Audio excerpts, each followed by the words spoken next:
floor. On the floor. Yeah, but here we are. We did it. We got here. We decided to switch it up once again. So we're on the floor. So if you hear us grunting, Yeah, it's old man us. But it's normal. I'm not going to forget to Scott. But everybody, welcome to the Monkey Brain Podcast. Welcome. The fucking Monkey Brain. Fucking Monkey Brain. Thank you guys for joining us. I'm all peaky right now. It's a beautiful Saturday morning in October in Los Angeles, and it's a fucking heat wave in October in Los Angeles. Yeah, fucking heat wave. We got up early this morning to get a little workout out of the way before the blazing sun comes in. I chose very poorly with the pants. Yeah, you're wearing black pants. Black. What are they? What's when they come to the calf? The yoga pant with the calf that's just like a capri pant. A capri. Yoga You're wearing capris. a black capri yoga pant. I'm very momish right now. Very momish. But in my defense, when I put them on, it was cold. The sun was not up yet, and then by the time I got into LA and we got like down to business, it was really ruining my choices because I had on these little shorts that had the galaxy on them, like running shorts, right? Oh, I love those shorts. Dude, they're one of my favorite fucking shorts. Your galaxy and shorts. I was like, oh, it's so cold. I can't go out there in this cold. So I put these pants on, and then I hated every minute of wearing them. Well, you also got to consider you're on the beach, so you're probably like 10 degrees cooler than where we are inland. Maybe to Temecula, not here. That's crazy. You think I still think 5 there'd be a degrees. difference. 5 degrees. You feel 5, I think. 5 degree difference from, Yeah. let's say we're in K-Town compared to Redondo. Real quick, I just have to, probably. So I'm looking at both of our screens. Yeah. Yours is like casually grooving along, the sound wave, nice little blah, blah, blah. Mine looks like a goddamn San Andreas fault going off. And I don't understand, well, that can't be good, right? Oh, it looks like your volume's a little high. Like the mic volume right here? Yeah. If I turn it No. That's no. going Yeah, that doesn't matter. control your audio. What do I need to your hit? input. So you Back got to to the go. system setting, right? Yeah, go to your I got you. input. Entertain them while I'm doing this. Yeah. So basically, go to your input. That's output. Yeah. Yeah.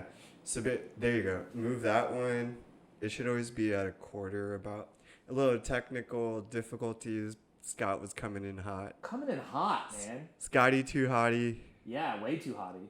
Too hot on the mic, but Way it looks too like hotty. Look at you. That looks like a nice, modest sound wave that is not gonna be blown out. I'm so sorry to everybody listening right now.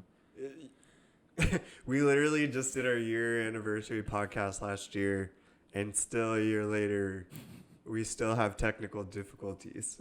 I'm not a technical guy. Which is totally fine. It's not my realm. I don't think we gotta hold that against you. What we need from you is that intellect, that brain, that all that minutia that's going on all the time in that head of yours. The monkey minutia. The monkey minutia to come out. And like a monkey who's throwing shit at the wall, if sometimes your sound might be shit. But content. What a metaphor.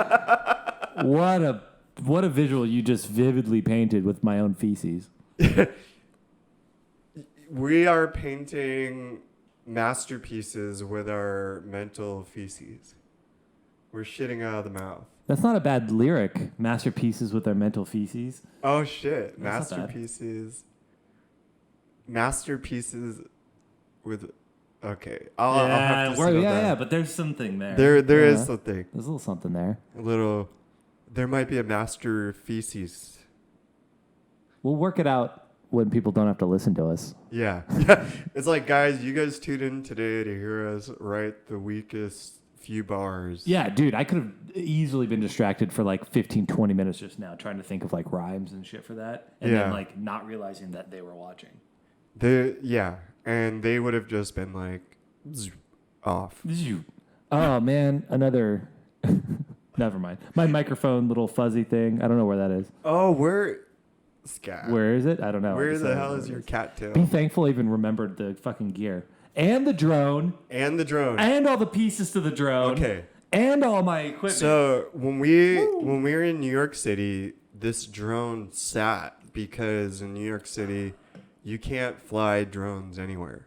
We would either have to go out to Long Island or we'd have to go to New Jersey, and we were always caught up doing something else. Yeah. And so And we COVID get to hit. Cali, So. and every opportunity, because we'll tend to like do outdoors activities on the weekend, and I kept asking Scott, please bring the drone, and he does bring it, just in pieces. I did bring it, or without batteries, or some weird. Each of those happened.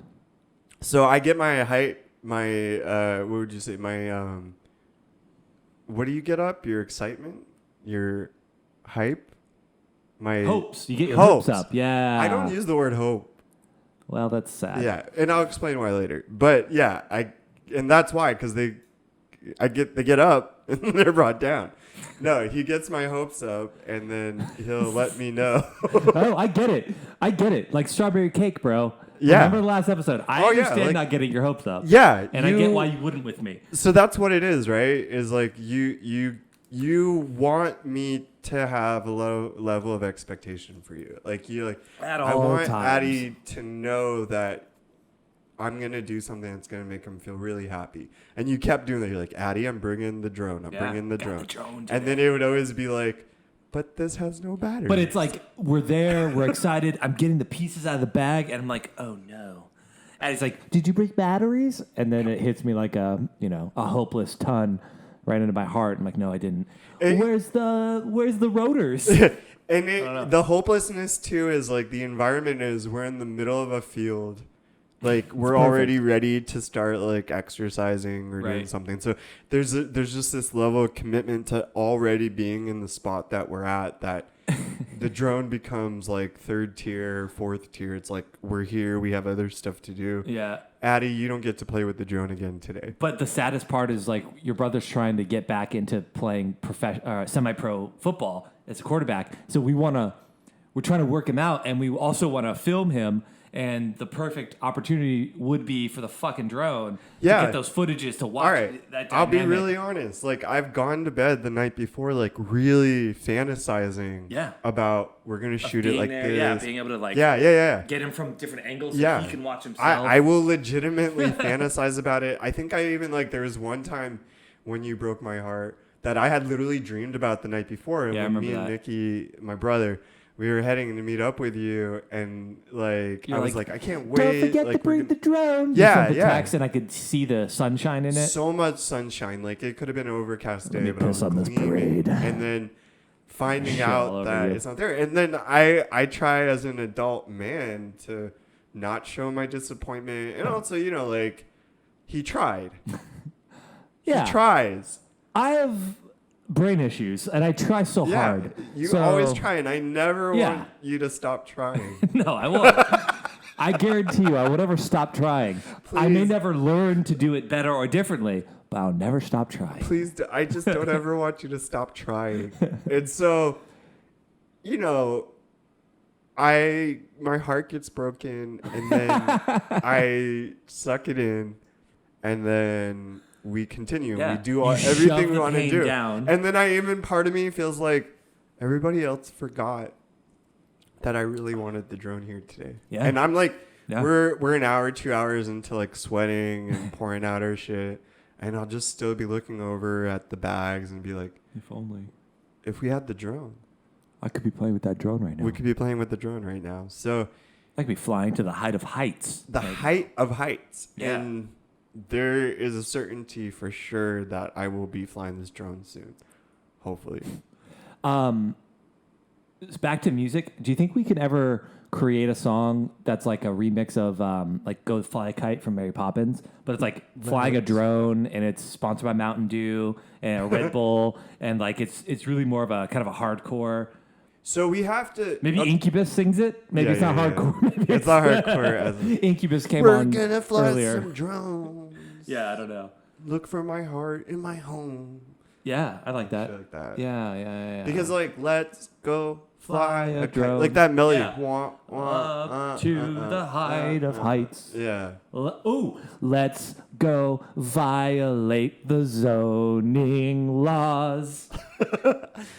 Let's We'll work on it. Yeah, like, because there's federal fly zones, right? Like air traffic. I don't know. Isn't there are rules to where I'm you here. can fly That's drones? beyond me, man. Yeah, there. FAA has fucking rules. I think you have to get. I don't know because Ivan talks about licensing and shit, and I read about licensing for drones too. Yeah. But I don't know if that's like you and I dicking around at the beach. Do we need a license for this drone? I wonder if the drone that you've brought me, and I forgot what it's called, but it's like It's the, legit. it's the DJI. Yeah. It's the So Mavic that- Pro 2. Yeah, so it's like actually It's a fairly legit. legit. Drone. So Yeah. this isn't your dad got me this It's off not of Toys R Us. Amazon. I stole this from my father. Yeah. Someone gave it to him. He doesn't use it. I'm like, I'm going to take that. Yeah, so you know what? We'll find out. Yeah. Should probably find out. Well, that's why I brought it. It's right there behind the camera. I brought batteries. I brought the rotors, the batteries, the body, and the remote with a connected camera onto it. I don't know what more you could possibly want from a drone. Yeah. Except that Maybe a it charging cord. I did not bring a charging cord. But I don't know what you fucking are charging anyways. I guess the drone. the drone. What do you I don't know how drones work. Yeah. I Drones took it. I'll figure it out later. Yeah. We'll figure out. It's He'll gonna fig- happen he'll figure again. it out. That's why I brought it here. Obviously the lack of knowledge we have about it is probably why we have never been able to execute actually flying it. It feels like there's a bit of a steep learning curve with it. Because also, too, you always hear stories, and Ivan talks about it, too, where it's like you go up, you get prep, all this prep, and you go up, and then you just crash it immediately and break something, and you're like, well, now I can't. Oh Jesus. Now I can't fly it. It has to be really intimidating. I think I'm just really in awe by like some of the shots that people are getting. And then, you know, as someone that has a background in shooting and seeing people that don't have a background in shooting being able to pull off really cool things. It's like, what can you do? Yeah, it's like, what are the possibilities? Dude, you know, speaking of possibilities, yesterday, it was at sunset. I was on my rooftop deck. I live right at the beach. There's nothing but ocean in front of me, right? So right in front, all the way down to the pier, which has got to be about a mile of ocean. Dolphins jumping. Oh, wow. Fucking. So it must have been this giant school of fish that was Yeah, there because yeah. it wasn't just like, you saw the pod of dolphins, it's like largest pod I've seen out there, coming swimming towards it. And there's harbor seals with them. Wow. And it's like they're in the pod, so they're flying. Yeah. The dolphins are flying. It's like young harbor seals, baby dolphins. They're like swimming with each other. They're Yeah. like flipping and flopping around. You can tell they're feeding. They're totally digging it. All I needed was to have this drone ready. Just send it off my balcony, right? And then just control it and hover around and get this beautiful footage. Yeah. Like, I was just picturing, it's picture perfect day, golden hour. Oh, wow. It honestly couldn't have been any better. And I feel that's a little more respectful than what I witnessed, which was a large motorboat who was cruising on by at speed and was like, "Oh, look, dolphins!" And they hooked Yeah. a sharp S-turn, went through the pod to get a better look, and then S-turned right out to get a look on the way out. I kid you not, I couldn't see them. Their silhouettes looked very douchey. Yeah. They had 2 different American flags attached to their boat of different sizes. One in the back, one in the front. I'm not against the American flag. No. But you can tell nowadays when someone's like, the American flag it's colors. It's weird, right? Like, what the American flag literally symbolizes now. Like, I think back in the day, you know, some people would be like trying to protest in ways like, this flag represents this to me. It represents slavery. It represents, you know, like there's always been that people that are really passionate about expressing what the flag was. But this is like, when you see an American flag, you think it's a Trump supporter or a white supremacist or there's like this weird nationalism, and They, it's our flag too. It's the nationalism. They co-opted patriotism and turned it into nationalism. Yeah, and it's our flag too. Yeah, they don't own it. That's the weird. But they're thing. just so loud about it. And yeah, they're just like, America. But it almost like makes the red and blue look like a different color. It does, like dude. a Democrat or like a liberal's red and blue flag looks different from like a Republican, white supremacist, Trump supporting red and blue flag. No, you're right. And I told you a few weekends ago, I had that sad visual experience where I was walking the Strand in Hermosa, and one of the houses had, I guess someone's renting it for a party. They had 2 flags in their front yard. One was the American flag, and one was the Trump campaign flag.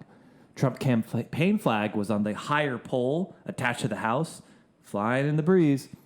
No shit, dude. The American flag on a pole, jammed into a bush just on the side of the patio, but they weren't paying attention, and it had fallen over and was just face first in the concrete, just completely ignored. Yeah. And it was very symbolic. It's weird because like I don't know how it was in California. I don't remember too much in California actually having to do the Pledge of Allegiance when I was. But in Massachusetts, I remember. I had to. Yeah, we because I was grade schools. I was in Torrance. Yeah, we definitely did it. You guys did the Pledge of Allegiance, right? Oh, for sure. Did we do it in high school? Oh, dude. I want to say we did not. Right. But I feel like I keep hearing about high schools that they do, and kids are trying to opt out, and it's a big deal. I don't remember doing that. Maybe special occasions, but even then, high school, maybe middle, maybe. But dude, I don't remember anymore. I don't remember. I don't think so. In middle school, and we both went to a couple of middle schools because we both moved. Right. And I don't remember middle school having to do it. And it's crazy though, because Temecula, you would assume like, especially back then. Yeah, that's why I'm like, in my head, I'm like, do I have a memory of doing the Pledge of Allegiance in Temecula? And I would have had a conversation in my head about it because there were teachers that I didn't like. Like if I had, it would have been a good little soldier and be like, yes, I pledge allegiance. Yeah, and you'd been like, this is a violation of my child rights. But I remember being in elementary school and doing it and finding it weird. Like as much as I like, I especially being in Mass, like, it's like the you're birth connected of the to country the founding and of the everything. country. It's a big deal for you guys. But I did find it weird. And then I remember like if I'd go to Bangladesh, like they would have the anthem before movies and like the flag, like the flag is very apparent in other places. And I used to think that was very nationalistic. And mind you, this country like liberated just a short time ago when I was younger. That's stuff right. like that. So I thought I equated it to that. But I've never seen a flag, unless you're in a dictatorship or like those type of countries, the way like the U.S. flag is being used now. Yeah. And then also, going back to who's using it the way they're using it these days. Yeah, it's a lot. It is a lot. It's a lot. And then, when you talk about, what is it, like tradition or decorum or whatever, like the American flag can't touch the ground. It can't. Right. Like there's like so many things. I don't think technically you're supposed to wear it. No, you're not. It's against flag code. Yeah. For sure. So all these beach towels and cute bikinis and board Speedos. shorts and shit like that. Dude, nah. Yeah. Like it really does cheapen it. I get it. I'm guilty of it too, man. I've been caught up in 4th of July, not this year, but like, in years past and just been like, it's fun. Yeah. It's fun. That's fine. But I don't know. I don't think that, I think that there's certain things in this world that we should just keep solemn, keep sacred. We can't make a joke or everything needs to be fun. Nothing, irony needs a fucking limit, all that bullshit. So, right. I think if we took a few things more seriously, it would benefit us all as a whole. Maybe the flag's one of those. Yeah. I don't need it everywhere other. I don't need anthems played before sporting events. And I don't need, that's not, I don't know, man.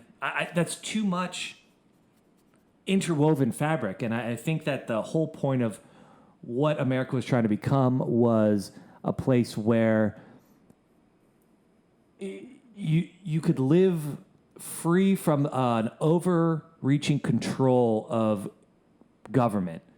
It was supposed to be this like for us, but not to oppress us as a people. And now it's just like I feel like it's like so excessive. It's like Excessive. we've ended up in hell trying to beat the evilness out of the devil. You know what I mean? Yeah. Like it's just so overdone that you ended up in the place you didn't want to be. yeah. Right? Like there's this weird, we can't forget our forefathers. We can't forget our past. Like, and it's a very religious type approach to That's the problem. the Is it nation. became religious. Like, we need to yeah. preserve this. We need to do that. Yeah. You know, and then we get so extreme on that we forget what's important, and that is like liberty and freedom and democracy Right. and all that stuff. And we've just like totally, what do you say, like passed it by. And, you know, maybe 9/11 was kind of that trigger, right? Like For where it's sure. like this big thing happened, we overcompensate for it, and now we have this type of nationalism that really has no logic to it. Like it's an identity at the end of the day. It's just all identity. Yeah. And what's more fascinating, and when we go back to like what the flag actually like symbolizes, like carrying that flag outside this country becomes a burden. Like if someone knows you're American, Yeah. you have to explain like, yeah, my country's going through these things right now. You know, I'm sorry, I'm not one of those. Yeah. You have to clarify, right? Yeah, I'm not one It's of like those a defense. Yeah. type of Americans. It's like from a Muslim country. Yeah. For the past 20 years, it's like, yes, I'm Muslim. Yes, I'm from Iraq or whatever, Iran. Yeah. But I'm not. You have to like clarify. Yeah. Right?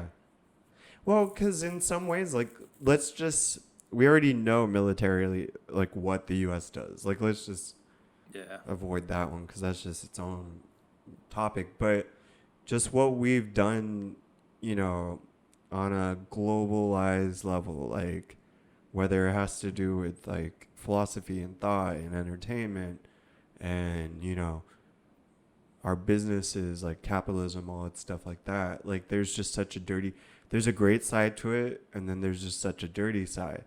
Like, I think, you know, just culturally, that obnoxious, everything big, we want to take everything, nothing matters, like, we're the center of the world, you know, you all adjust to us, that mindset, foreigners are constantly watching Americans thinking, like, oh, this person's about what can I do for them?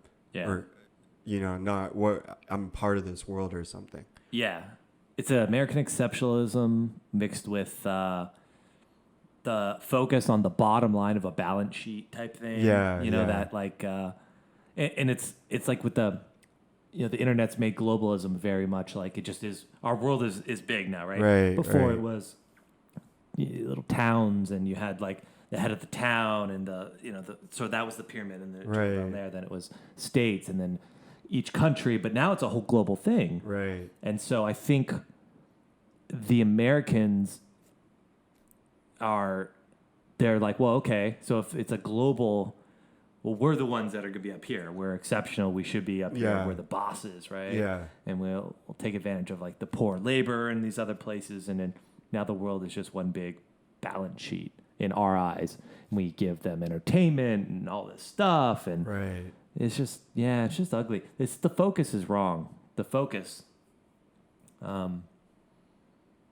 no stewardship, and there's no community, and there's no like balance.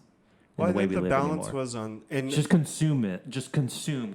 Yeah, and I think and that's waste, what and consume and waste. this year is doing, is re-establishing, or we don't know yet, but I would believe bringing the equilibrium back to a functional place. Like right now, what's considered equal is not really, like, the pendulum is in a weird place. So with this consumerism, right, or like capitalism, everything is just at this tempo that is not comfortable and nothing comes out of it. It's like we're spinning so quick and we don't realize it. And then now we've been faced with like so many different things this year that we had to literally stop in our tracks. And I think you're right though about, because I think you started to say like this is forcing us to reevaluate priorities, like recalibrate and the way we live, recalibrate.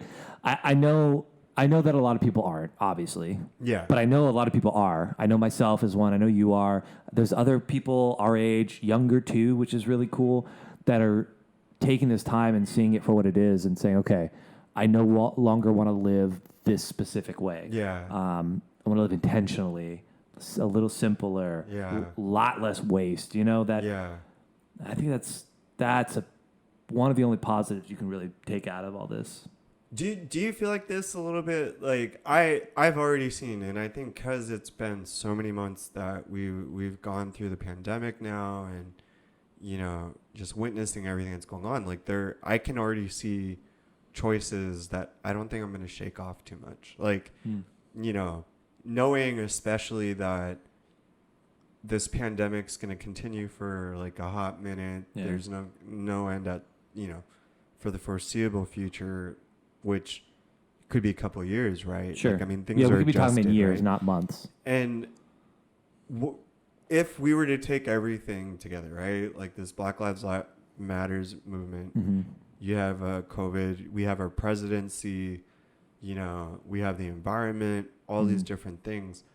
And we were talking about this the other day, but it is hard to live in extremes, like not in the sense of like, it's not that I don't want to enjoy myself, but I don't see like purpose to a lot of things we were doing before. Like, I think we were talking about like even just like buying clothing and stuff like that. Yeah.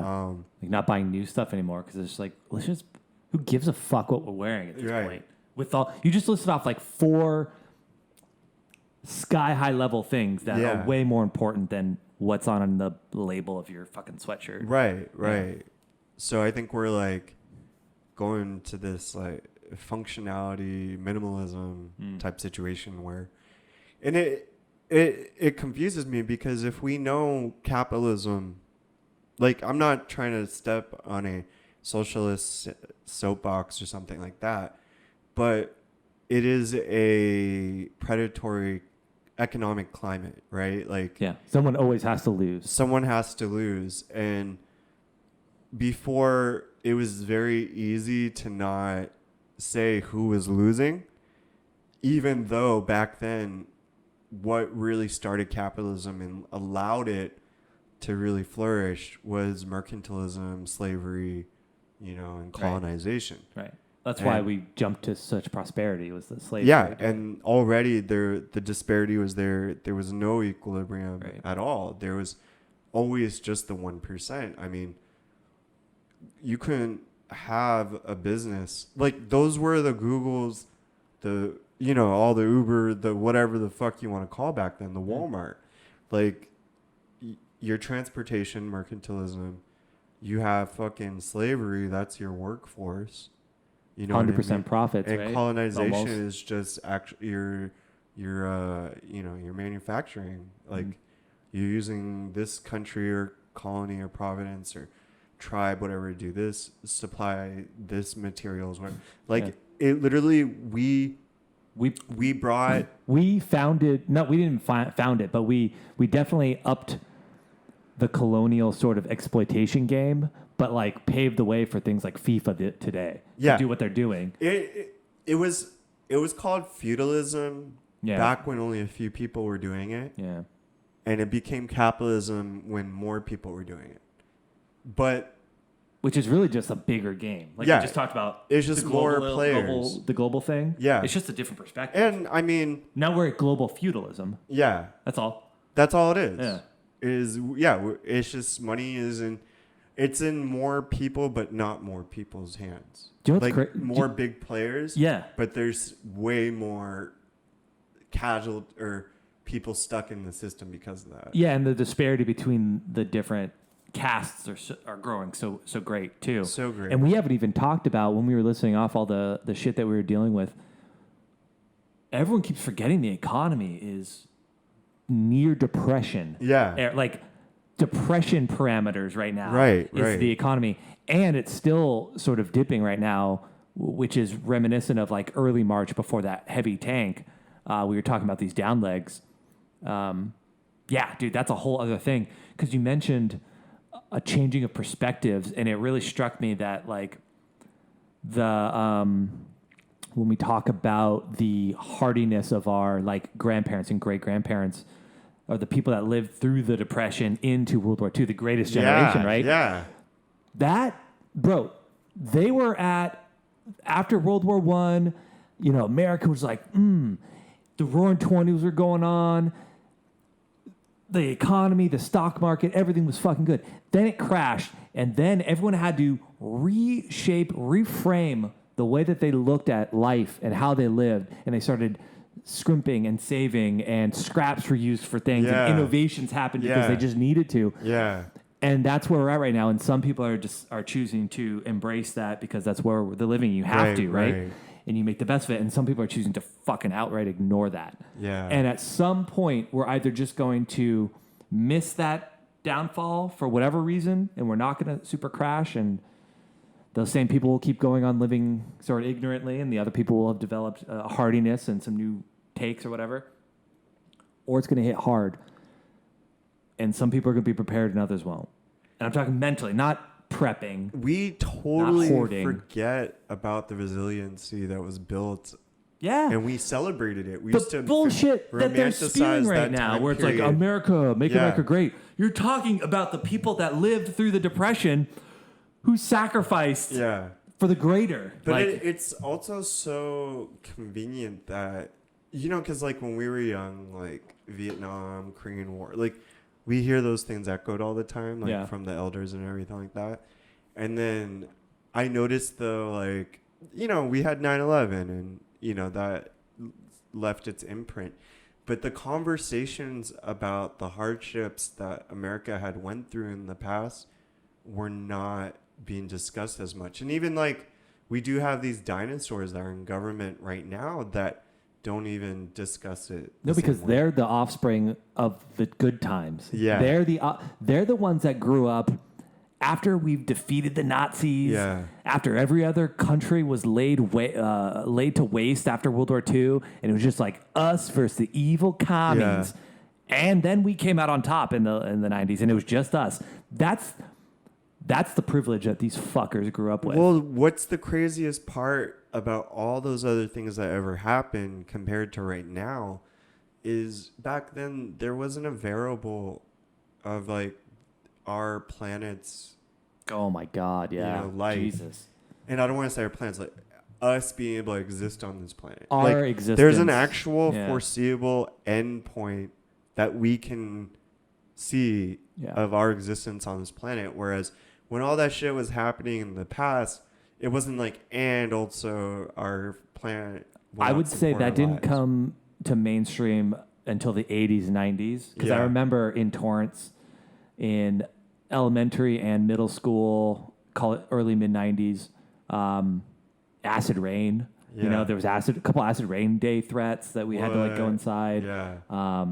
Smog was really a lot worse back then. And I remember hairspray was a big like controversy. Ozone layer, man. Like you're fucking the ozone layer. So I do remember talking about it, but I think everyone was like, oh, that's such a hippie thing. Like, shut up. Right. It's fine. It'll be fine. And now we're 40 years from that. And like, it's like, oh, we're not fine. And guess what? We have about 20 to 30 years before it's noticeably going to, kill everyone. Right. Yeah. I mean, that's where we're at this point. Is like, no, it's bad. It's bad. It's bad. And I think that is something like innately we can actually feel too.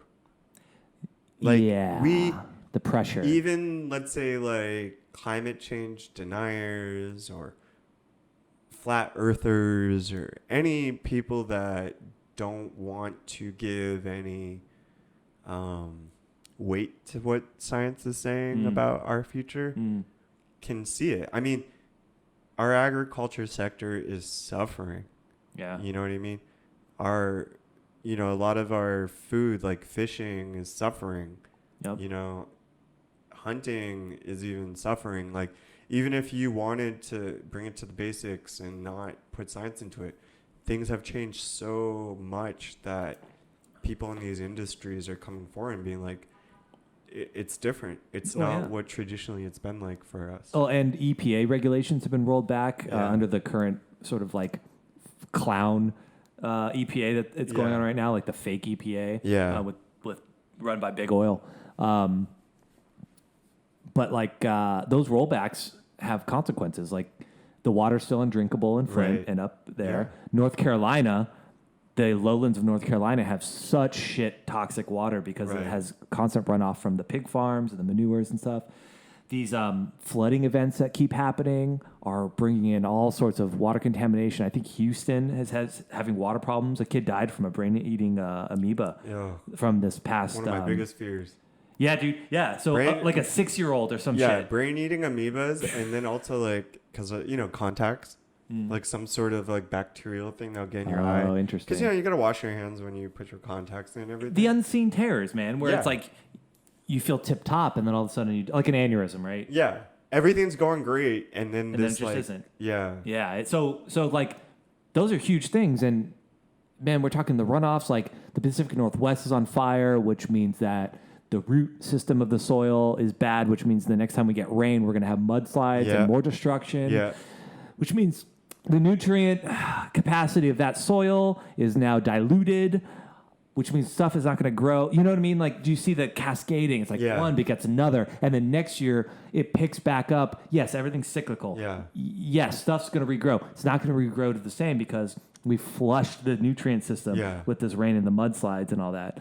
And then you get less and less plants, so less and less hardiness for the soil. See, you're talking, like, we are not everyone is equipped, and I don't say this in a bad way, but whether it's fuck them education or the way the society has been running on purpose, education's an issue. People don't have the ability to see big picture. For sure. The connection of everything. Well, our lifestyle is no longer like in called pre-Columbian tribal America. Yeah.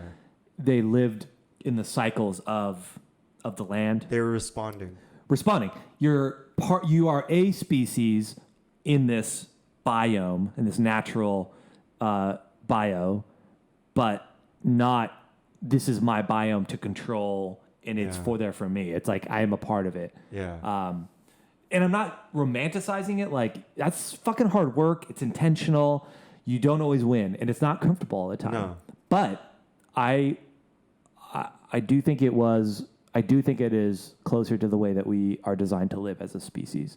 And I think it's, at the end of the day, focused on the more fulfilling aspects of our short time here on Earth.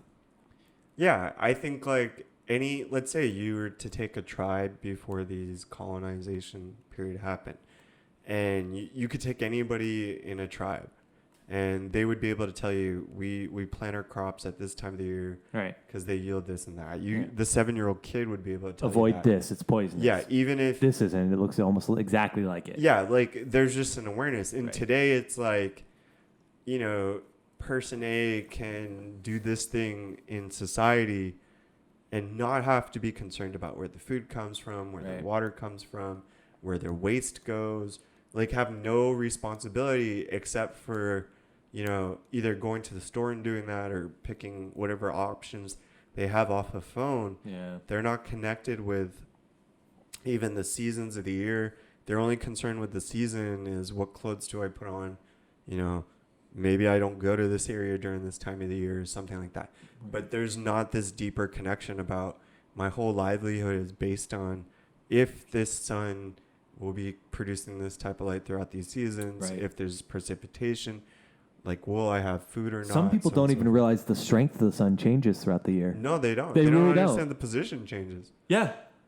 Yeah. I will say, though, okay, so in their defense, I think I told you that the moon was rising or was setting over the ocean the other night.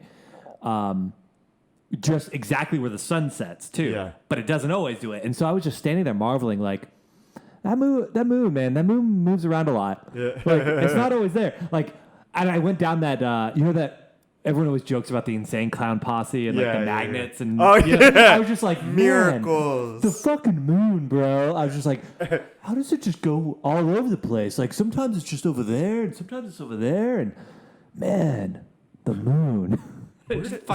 What are we breathing? Air. Yeah, miracles. And it's the difference between it's the difference between like knowing something happens and understanding how or understanding something. So like I know what's happening, but if I were to try to explain it to my nieces, I don't have the understanding to give them the scientific definition exactly. Do you know why? I know why, but I don't understand why. Do you know why, Scott? No, I can't explain that right now. We have 6 moons, and they only randomly decide to come up. I wish we had 6 moons. I think like that's where, as much as electronic devices are great and everything, I benefited from a childhood where I was in observation, right? Keep going. Like I was a kid that got to ask questions and have people want to answer them to me. And I think like that's the jovialness of childhood, is having those deep-seated curiosities and to constantly be wanting to feed that. Because the minute you feel like you know everything, then you're not asking questions anymore. You're not looking at things with child wonder. And that is when you're not looking for solutions and your contribution, where you sit in this world. If you think you know everything and then you start to look at everything as serving you, then I think there's a disconnect, because you just have an expectation and you're evaluating everything. And I think that's what goes back to I think like that's where it goes back to like education, kind of, in the sense of, if you constantly are teaching kids on the basis that keep looking for knowledge, keep looking for information, you don't own this world. This world will give you all this wonder and, fulfill all these questions you have. And that is the purpose of life, is to be on that crazy journey. That is one thing. But I think what education is now is, let's give you this set of like knowledge to be able to behave within this system. But our system is not built to be conducive to like a real life anymore. We're just like that cognitive. It's for the system. Yeah. It's how do you benefit the matrix? Yeah. How do we plug you right into your little battery pod so you can benefit this fucking system and the bottom line of the balance sheet of society? You were talking about curiosity when I was in the bathroom. That's it, man. Like, I was trying to explain to my parents that like that's what keeps people young, is the ability to still be flexible in your thinking, and to not be like, I've learned everything I needed to know and this is how it is, and you keep that mindset while the world changes around you. That's what makes you an old person. Right. Age is, I think, literally like the fountain of youth is, I think, based in curiosity. Right. And and learning, always learning. I forgot where I heard this saying. It was like, and I'm gonna butcher it up, but this is the judge. So when you get old, you think you're wise, and you kind of have like a entitlement mindset. I think like you're like, and it could be either this is my time to have control or power over someone, or it could be I am still just as lost as I was when I was a kid. So if I stand by something, at least I feel secure in what I stand by. But it's like, I forgot what the first part is. It's like something about being a youth and being curious and all that stuff. And then the second part is don't be old, but don't waste your wisdom on the youth. So it's like something like don't waste telling the youth how to do things. When you like, don't waste it. Like, the wisdom is actually being in a place of observation and not trying to control things and fix things all the time. Yes. So it's I butchered it, and No, it's okay. that's not even. But It it's like goes along don't with waste your something- wisdom on the youth. Yeah. But not in the like don't teach people things, but it's like not having that arrogance, I guess, or that sense of like I need to tell everybody how to do things. Mm-hmm. The wisdom is in actually observing and keeping that curiosity. It goes with something that I say a lot to people. I say unsolicited advice is criticism. Right. So if you have someone who's like, I'm wise, let me tell you how to do things. If I'm not there, like ready to receive, or I haven't been like, I'm asking questions, that wise person is doing is criticizing, which I would say takes them from a wise person to a smart person, and they're just flexing their intellect. Right. Wisdom is all about not just what you know, but the context with which you apply it, Right. and the timing. Yeah. Wisdom is just foundationally it's patience Right. and context, perspective. I can think keep listing off words if you want. Yeah.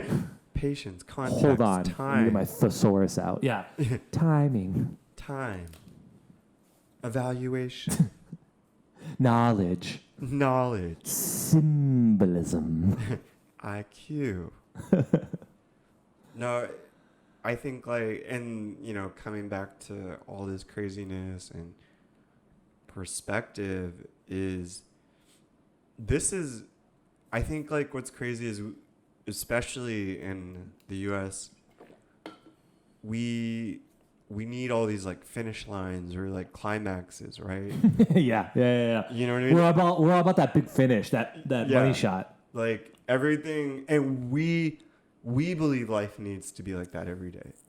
Well, like, they keep telling us we that. can't have what we consider mundane day, or you know, like whatever. Like we feel like we need to be winning a race or getting an accolade, or you know, how were you better than other people today?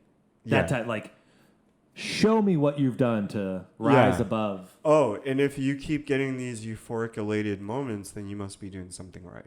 Yes. That is like the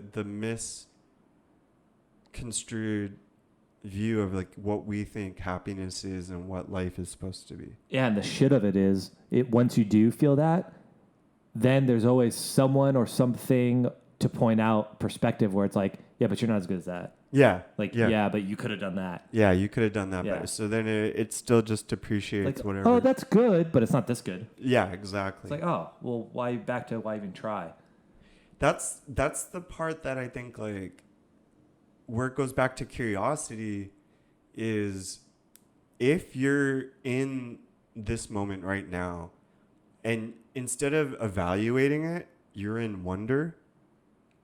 Like you're constantly, and I think that's where wonder is like or curiosity is like an appreciation of this instant.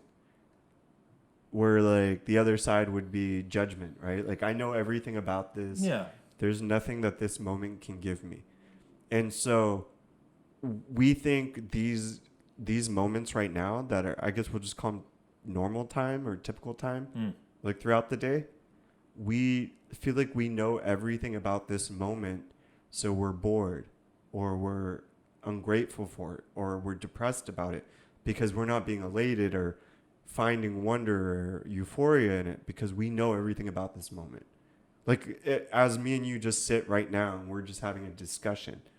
Like you might enjoy this discussion more if I was someone else that you wanted to be with, you know, like celebrity or whatever. That would make you more elated, more euphoric, more excited. And if you knew every time you were talking, you were going to talk with these great people, then the normal conversations you have, you wouldn't feel as excited. So that's like the typical, I think, mindset is we need more, we need better. But the true wonder and curiosity, and I think even like kind of like gratitude or rejoice of a moment is sitting and knowing this is life. Like this is what it is. Yeah. It's not all the elations and euphoric moments.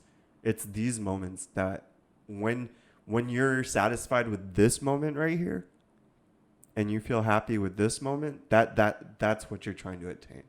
Yeah, that's hard to put into an Instagram post. Yeah. You know, that's hard to highlight on my social media Yeah. and get people to like that Yeah. so that I feel that elation that you're talking about. Right. Because otherwise, how am I supposed to know I'm Yeah. living life to the fullest if Yeah. strangers don't tell me online? Yeah. I'm being sarcastic. No, but it's funny because in my Yeah. head I was like, I think some people like get it, like Mr. Bean, right? Like you remember like I didn't before. Well, when we were talking about, I was thinking about how like before cell phones and selfies and all that stuff. Like one of his skits always used to be like taking photos, like getting someone to take a photo, and he'd just waste that person's time, or he would like manipulate where he's. And like there's one where, you know, because it's British, right? Yeah. So they're in front of the guards in front of the royal Yeah. palace or whatever, and you know those guys are not supposed to do anything or move, and so he wants to take a photo, and then he sees how boring that guy, the guard, looks, so he starts manipulating him. You know, the guard can't do anything; they have to stand like.